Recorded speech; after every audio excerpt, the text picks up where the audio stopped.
So, ang tatalakayin po natin ngayon ay multiculturalism at diskriminasyon. So, ang multiculturalism ay tumutukoy sa pilosopiyang nagtuturo na angkop na pagtanggap at paggalang sa pagkakaiba ng mga tao. Culturalism ay konseptong ginagamit ng tuwing tinatalakay ang mga karapatan ng mga minoryang pangkatan tulad ng indigenous people, African American, and Native American at Muslim at iba pang relihiyon. So, ano nga ba ang indigenous people? Indigenous people ay mga katutubong mamamayan o indigenous people na tumutukoy sa mga orihinal na naninirahan sa isang lugar o rehiyon bago ang pagdating ng mga mananakop o migrante. Ang African American naman ay tumutukoy sa mamamayan ng Estados Unidos na may lahing Aprikano. Sila ay inapon ng mga alipin na dinala mula sa Afrika patungong Amerika noong panahon ng transatlantic slave. So, ang Native American naman ay katulad ng indigenous people na original na naninirahan sa Amerika bago ang pagdating ng mga Europeo. Sila ay kilala rin bilang American Indians o indigenous people of Americans. Ako naman tayo sa Section 7, Rights to Ancestral Domains. So, ang nakapaloob sa rights to ancestral domains ay may karapatan kang angkinin ang isang lupain o di kay katawan ng tubig o di kay karagatan. At may karapatan ka din paunladin ang lupa at ang mga natural resources. At mayroon ka rin karapatan na manatili sa iba't ibang teritoryo ng bansa. Sa Section 10, unauthorized and unlawful intrusion. Unauthorized and unlawful intrusion upon or use of any portion of the ancestral domain or any violation of the rights herein before enumerated. So, sa Section 10 naman ay may example, ikaw ay police na naka-off duty ka, tapos naka-assign ka sa checkpoint, ay nanghuli ka ng mga motor o di kay driver, ay hindi pwede yun kasi naka-off duty ka. Hindi ka pwedeng manghuli ng mga driver na walang lisensya kasi naka-off duty ka. So, sa Section 11, Recognition of Ancestral Domain Rights ay ang pagkilala sa karapatan sa lupang ninuno. Kinikilala ng Estado ang karapatan ng mga katutubong pamayanan sa kanilang mga lupang ninuno. Kabilang ang mga karapatan sa paggamit, pagmamayari at pamamahala ng mga likas na yaman.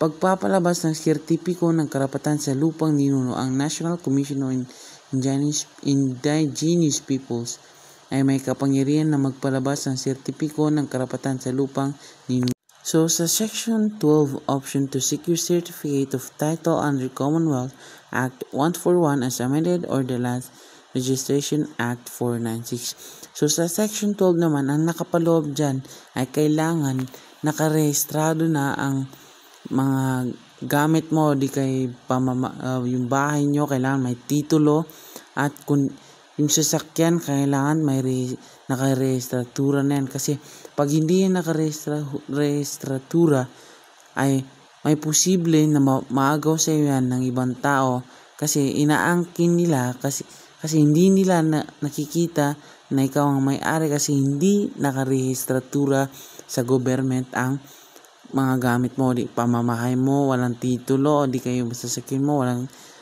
papeles. So, sa Chapter 3, Section 3, Free and Prior Informed Consent.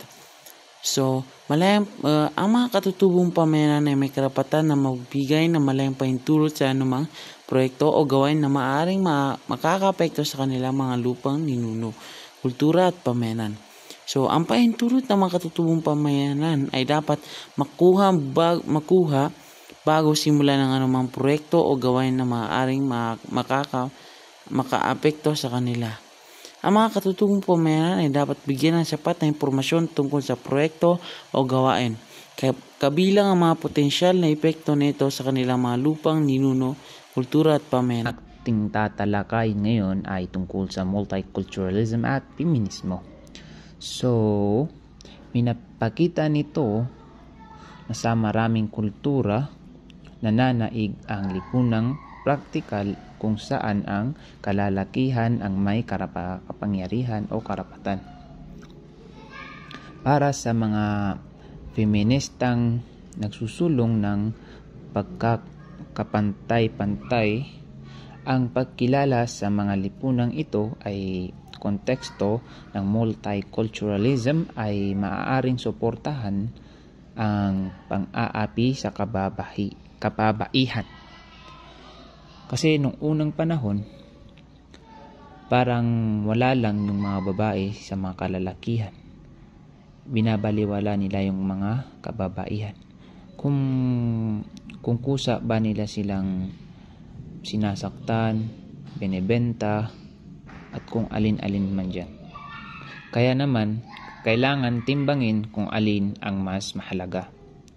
Ang karapatan ng buong grupo o ang karapatan ng bawat babae, mga babae.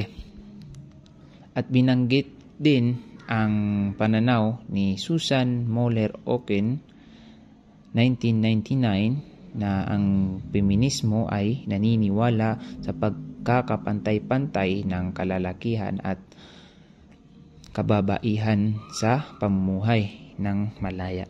Ngunit ito ay maaari maging problema sa konteksto ng multiculturalism dahil sa iba't ibang sitwasyon kung saan maaaring makompromiso ang karapatan ng mga kababaihan. Binibigyan diin ng feminismo ang pagkakapantay-pantay ng babae at lalaki. Sumunod naman ay itong multiculturalism at racism. Ano naman kaya ang racism? Ang racism ay ang paniniwalang may mas mahusay na lahi kaysa iba batay sa pisikal o kultural na katangian. Ayon kay Ralph Maddox 2009, may panganib na ang multiculturalism ay magamit bilang anyo ng racism kung ito'y magtataguyod ng diskriminasyon. Kaya kailangan maging mapuri sa paggamit ng multiculturalism upang hindi ito mauwi sa pagkakapantay-pantay.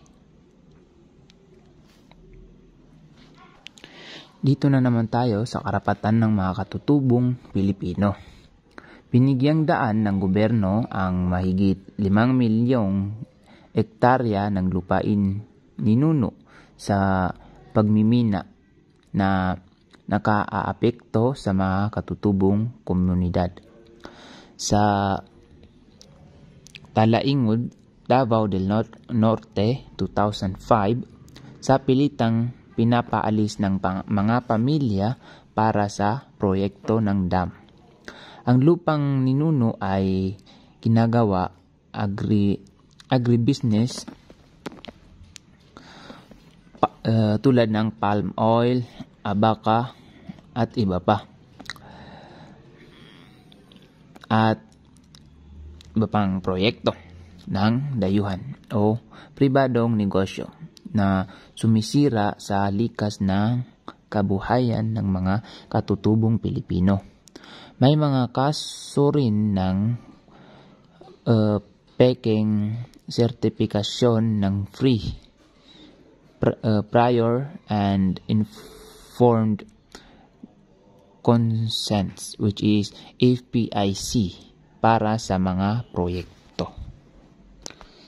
Susunod naman ay karahasan na naranasan ng mga katutubo. Ayon sa Indigenous Peoples' Right Monitor, may 120 kaso ng extrajudicial killings sa mga katutubo. Kabilang sa pinakaapektado ang mga lumad ng Mindanao at mga igurot ng Cordillera. Ang tatalagay natin ngayon ay diskriminasyon. biktima ay mula sa iba't ibang profesyon ng gaya ng NGO workers, opisyal ng lokal na pamahalaan, manggagawa ng simbahan, at mga lider ng naranasan mo na ba na ikaw ay papasok sa karamihan ay trabaho target dahil sa kanilang paninindigan laban sa mga proyekto ng pamahalaan o depensa ng kanilang karapatan. So, dito lang nagtatapos ang ating diskusyon. Tulad ng edad. So, kapag ikaw ay papasok sa trabaho pero hindi ka natanggap kasi yung inukuha nilang edad ay hindi masyadong matanda, tulad na kumbaga ikaw ay senior na pero hindi ka nila tinanggap dahil sa yung edad mo ay lumagpas sa kanilang kinukuhang edad. So yan ang isa sa example ng diskriminasyon. So dito naman tayo sa mga paniniwalang nagtutulak sa diskriminasyon. So ayon sa kasaysayan, may mga nabuong tribo, angkan at iba pang pangkat ng mga tao batay sa kanilang tirahan, kultura, uri ng pamumuhay at pisikal na anyo, paniniwala at iba pang katangian. Ang pagpapangkat na ito ay nagbunsod din ng mga alitan at labanan dahil namayani ang pag-isip na may kami at sila. So, ang ganitong pag-isip ay nagpapatuloy maging sa kasalukuyang panahon.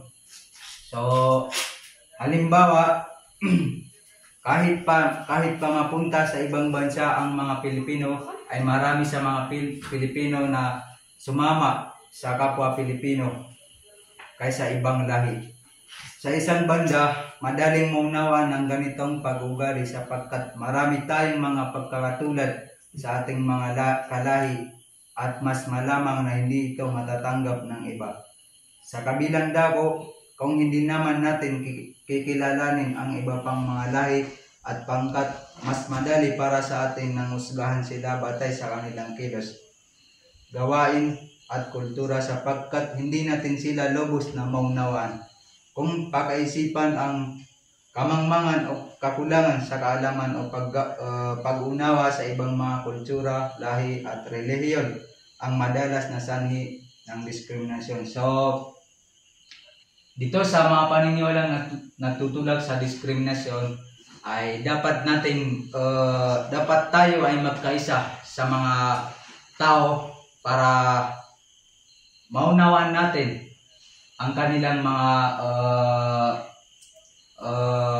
mga kilos para hindi natin maisip na husgahan sila.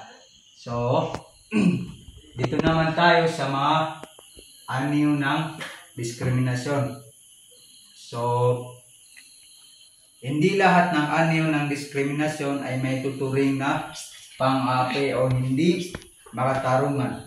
So halimbawa, hindi maaaring kasuhan ang may-ari o nagpapaupa ng isang kondominium kung hindi ito pumapayag na may tumira sa kanyang gusali. Na sinumang may alagang aso bilang may-ari ng gusali, maaari siyang magtakda ng mga bawal at hindi bawal sa kanyang gusali. Sa kabilang dako, kung hindi pahintulutan ng may-ari ng kondominium na tumira sa kanyang gusali ang isang Muslim dahil ang may-ari ay isang Kristiyano. Ito ay isang lantarang na paglabag sa karapatang pantao at maaaring mauwi sa paghabla. So, dito naman tayo sa mga epekto ng diskriminasyon. So, iba't ibang maaaring maging epekto ng diskriminasyon sa iba't ibang tao. So, sa mga epekto ng diskriminasyon ay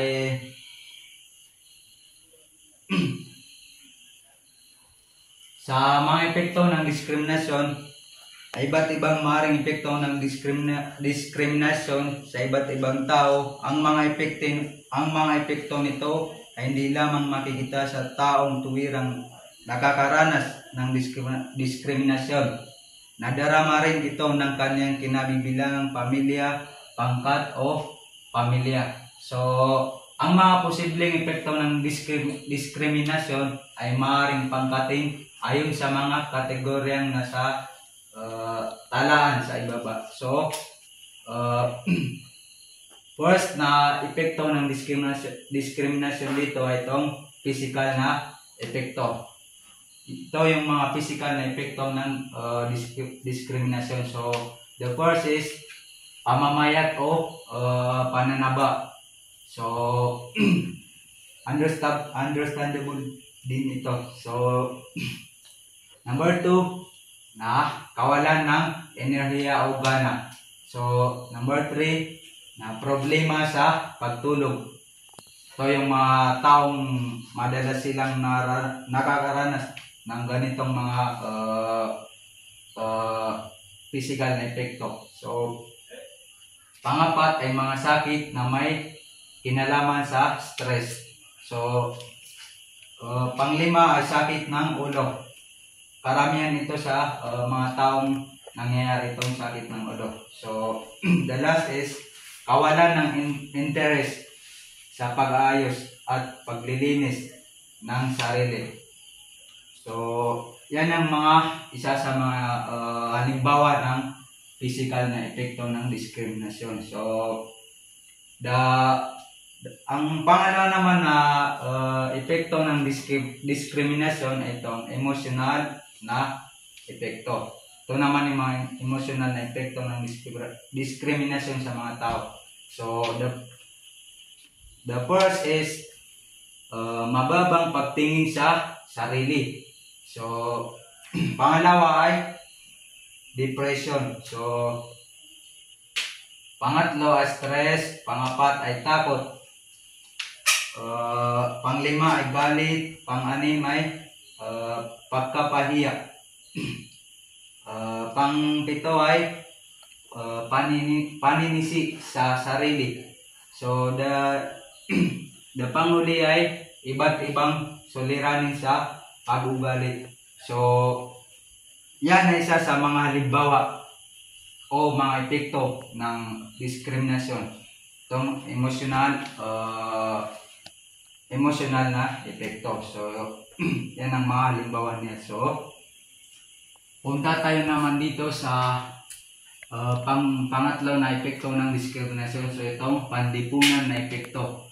So, ang mga halimbawa ng panlipunan na epekto ay itong labis na pag-inom ng alak.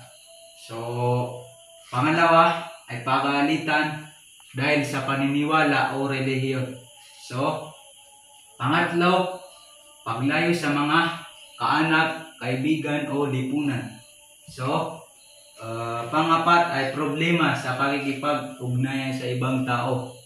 So, panglima ay itong pagiging mapag-isa. So, yan yung mga halimbawa ng panlipunan na epekto ng diskriminasyon. So, sa intellectual na epekto naman ay isa yan sa mga epekto ng diskriminasyon sa mga tao. So, the first na nandito ay kawalan ng motivasyon upang mag-aral o magtrabaho. So, karamihan nito na nangyayari sa mga tao ngayon. So, pangalawa ay kakulangan ng pagkakataong makapag-aral o makapagtrabaho. So, pangatlo ay kakulangan sa mga kasanayan at kaalaman. Panghuli ay pagbuo ng maling paniniwala.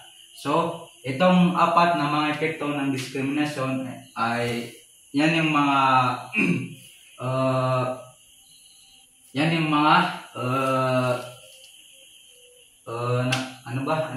itong apat na mga epekto ay ito yung mga epekto ng diskriminasyon. So, punta tayo naman sa mga kaso ng diskriminasyon. So,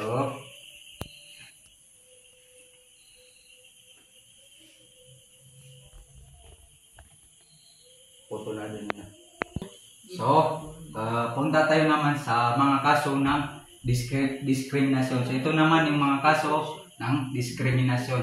So, the first is Holocaust ni Hitler. So, Holocaust ni Hitler, the mass murder of some 6 million European Jews as well as members of some other persecuted groups such as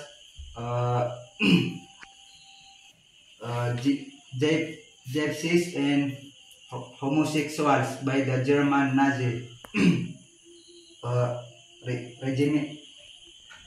regime during the Second World War. So to the anti-Semitic Nazi leader Adolf Hitler, Jews were an inferior race and alien threat to German racial purity and community. So, ito naman yung mga kaso ng diskriminasyon. So, itong Holocaust ni Hitler ay